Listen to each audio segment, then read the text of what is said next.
me, my best friend, and one dude like 6 rows in front of us, and we're like, okay, and we all were like, we almost got up and like high-fived each other when it was done and shit. It was fucking so awesome.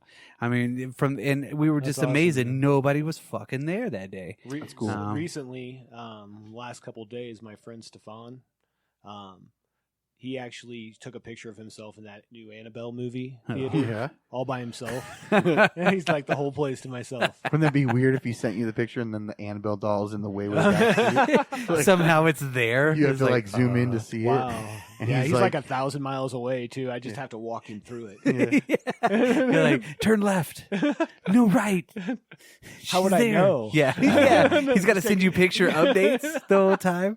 And you got to direct him out. This is a terrible movie. Just walk away.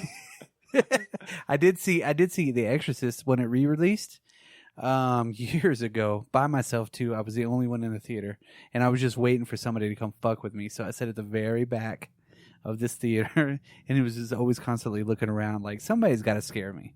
Like, I would take the opportunity if I worked in a fucking theater to do that. I don't think shit. I've ever done that. You know, just walk up and be like, hey, want some more popcorn, man? I'll go get it for you. Now that I scared the shit out of you. I went to movies by myself before, and there was like no one working the concessions. And I just went back and like got popcorn, you know? You lucky bastard. That sounds like a win to me. You're like, do I want jujubes? I remember smoking in there too. Be like... You remember a long time ago they used to have these things called Denny's? Oh, Denny. That was the hangout place after the Hinky Dinks. Yeah, right. In the 90s.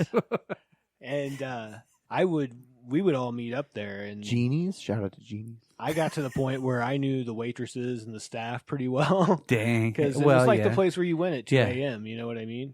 And they would just like be like, yeah, just go make it yourself. And then they'd never judge. Like, I'm not paying for it if I'm making it myself. Like they're making steak and eggs and shit. Cool, awesome. man. Yeah. But let's get back here real quick. I mean, this is a quick cast, and I feel like this isn't very quick. The DC book Hill House comics, they're going to be out in October. That's a cool thing to be out in October. Another book coming out that's out. Yeah, really times well with Halloween. Yeah, another horror Scary. book. Another horror book, Brock, I want to throw to you here. Immortal Hulk 20. Yes. That's the latest one out. Oh, I mean, this series is blowing my mind every time I read it. Yeah, you liking the horror take on the Hulk? Oh, man. I think it's great, and I think it's bleeding into almost everything. The time is ripe for this. Right. People in our generation now are actually embracing that horror aspect of things. And they're trying to change it and make it different, which these books are living up to the hype, and I think they're really awesome. Cool. Really great. Are we going to move on to music? Yeah. So, music news. Who's got the best music news right now? Just on my side, I just know it's the 50-year anniversary of Trout Mask Replica. Yes. Yeah, talk about this. Just real quick, my kind of relationship with this is weird. Captain Beefheart and his band, his magic band, as it were, and they, how do I put that? They were like a rock blues band that had kind of like an electric slant, and then they made this album, which is really weird, and I can't even really explain it. Like, just my relationship was I wanted to listen to it, and when I did get it, I had to listen to it over and over and over again and realize that they're like playing it that way. And I started looking at it a little bit more, and I know Matt Groening of The Simpsons is a big fan. It is a raw record. It's raw. It's cool. It's rock and roll. It's like spoken word poetry type stuff. Right, lo-fi, I guess you'd say, the way it sounds. But tremendously experimental in the way that they the story behind it was they hold up in a place for like almost a year or something. Yeah, right. So they were for like 12 or 9 months or something, like 9 or 14 months. I can't remember, somewhere in there. They were basically all lived in this house, pretty much poor. They didn't eat much, except for like free food that they could get, and like rice and beans and stuff. The drummer, the guitar player guy, talk about it a lot, and you can find some of that stuff online if you go out there and Google it in the internet world. But they basically were in this house and rehearsed it over and over and over and over again until they got it right. And Frank Zappa produced this album, and he basically gave them a bunch of freedom to do whatever they wanted. And so they came in and basically played it like a live album. All right. So when you listen to this, it's kind of important to remember they basically went down and laid this shit down in the studio, and we're like, we're done.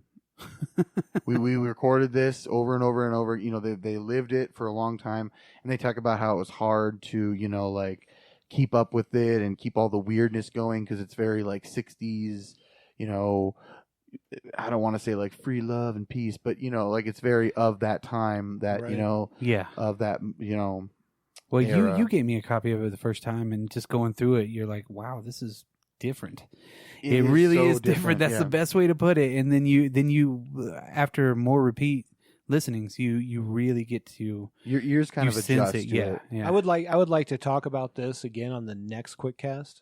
Sure, we'll revisit this because I am going to listen to this. I've never heard it. Cool. Yeah, we'll come back to it. And you know, for our fans out there, if they want to listen to it too, and then you know maybe like see what their reactions are. Hit everyone up on the Twitter or the Facebook. Yeah, we'll throw some stuff out. You know, some thoughts and whatnot. It's Captain Beefheart and his and the Magic Band.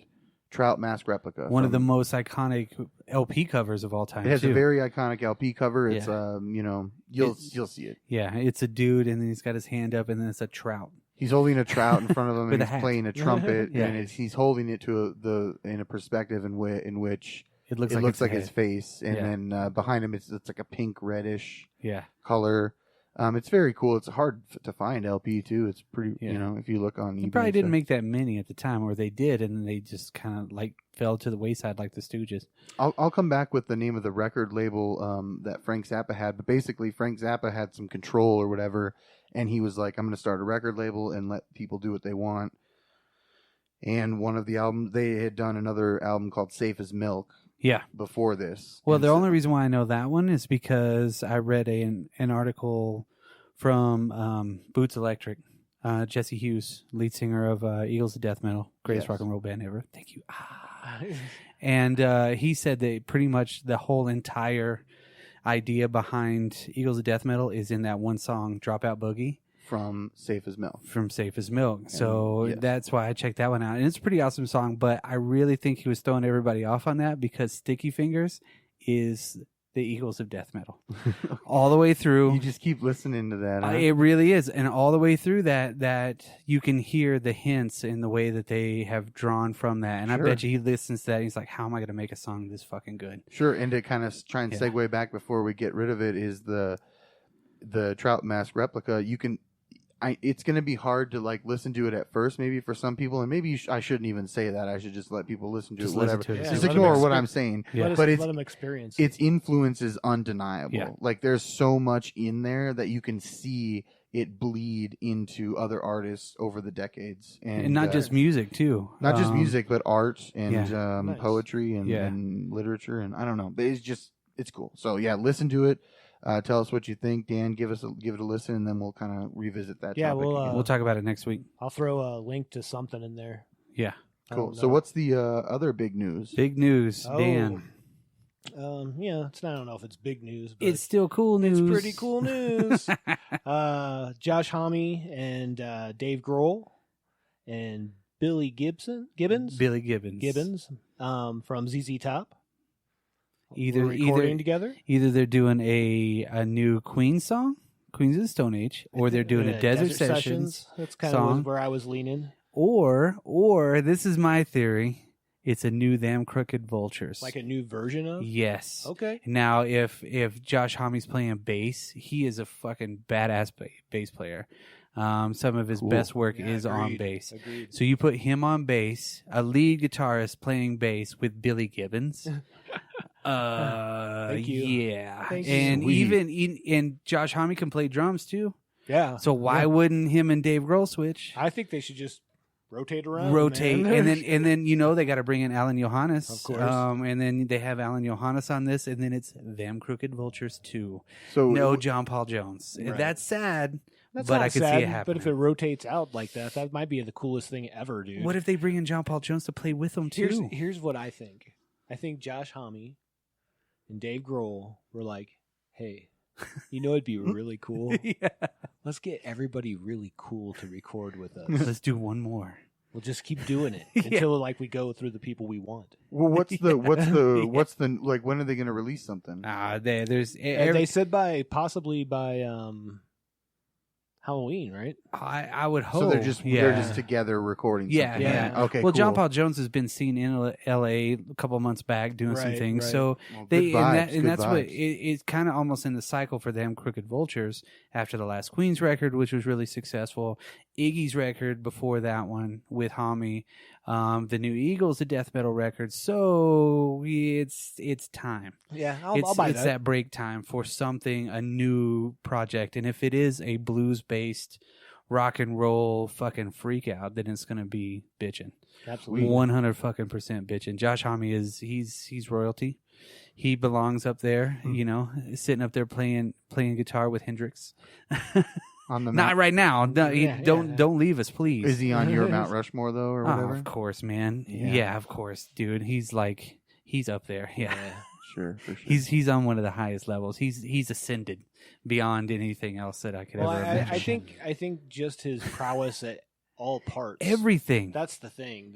And he's so creative.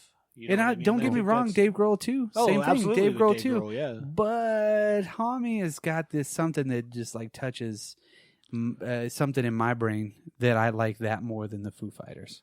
That's fair. Yeah. That's Fair, fair. I like the Foo Fighters. Yep. But I think you're right. Just Tommy's so diverse. I think is what it is. It's He can meld into anything, and even his wife, Brody Dale, doing the Distillers record, which they're touring right now.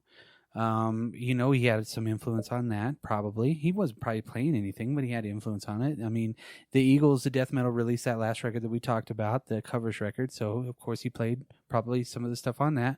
I would hope. I didn't really read all the liner notes for it, but his influences. Yeah, we've talked about this ad nauseum. Yeah. His influence in rock and roll and just just for the music. record, I was never nauseated. Go on. But it just his total influence on everything that there is awesome right now is there, and he's the reason why rock and roll, I think, is still really kicking it. I mean, still doing. We're talking about his influence over like the last 25 years. Yeah, right? at least, or more than that, 30. You go all the way back to Caius, man. Yeah. He helped create a whole genre. True. A whole genre of music, and then on top of that, break that genre and create another genre. I mean, how can you transcend that and then bring in the goddamn godfather of punk to make a record that is one of the greatest records of all time, hands down, song by song? Sorry, I could talk forever. Go ahead. I'm It's enough. good. I'm with you. Yeah, I mean, literally, It's a you good bring album. you It bring should in be Iggy Pop. known that you are wearing a Queens of the Stone Age shirt. Yes, right now. Well, we're talking about the album Post Bop Depression, right? Yes, that is one of I could talk for about 4 hours about Iggy Pop, and nobody wants to hear that. So, Oh, I'm sure they do. yeah, Somebody maybe one of does. these days. Maybe one of these days Yeah. because he is the, godlike status. I listened to a lot of Iggy Pop when I was pretty young, hmm but not any really recently. all the time. We should definitely do a podcast on this. That would be one of the podcasts that we do soon. All right. Anyways, back to Now- our quick, not so quick Not cast. so Yeah, quick now the not so quick cast. Now let's hit our mixtape this week. So is it time? Is it time to get the last 6 inches? So we call this the last 6 inches. Previously, we had done a mixtape that was called Billy Bob Thornton's 12-inch dick. This is the last 6 inches. It's a 2-parter. We gave you a couple weeks off, a little rest, and now we're back. Because you need it after that one. Yeah. That's right. So these are all songs from movies. So number one, we'll just get right to it. 9 to 5 by Dolly Parton from the movie 9 to 5. Good song. So that movie gets you up and going in the morning, right? Every time. But the real reason this is on here, because I've always wanted to make a punk version of that song. Huh. I think it would be amazing. Yeah. Cool. Anyways, Yeah, so I can see that. that's that. Number 2, Lose Yourself by Eminem from 8 Mile. I don't care what anybody says. That's a good song. It's a good song. I'll give it. It's a good song. It's a due good recognition. movie. Won an Oscar. Yeah, Yeah, I it's know. a good- I it's know. good. It's I'm good. not a fan of it, but I understand. Right. Yeah. And I think that the song itself is good. Mhm. That's all I'm saying. Could just be because it's been overplayed. Yeah, that's definitely it. Every time but I I think couldn't about leave it, it off a list about music from movies. Movies, Just, right, You know. every time I think about it, I want to grab a Gatorade or something. You know what I mean? all right. Let's get out of that then. Number 3, Shaft by Isaac Hayes. Ah, Um, Classic. timely. That That's movie's out in theaters. True. Number 4 is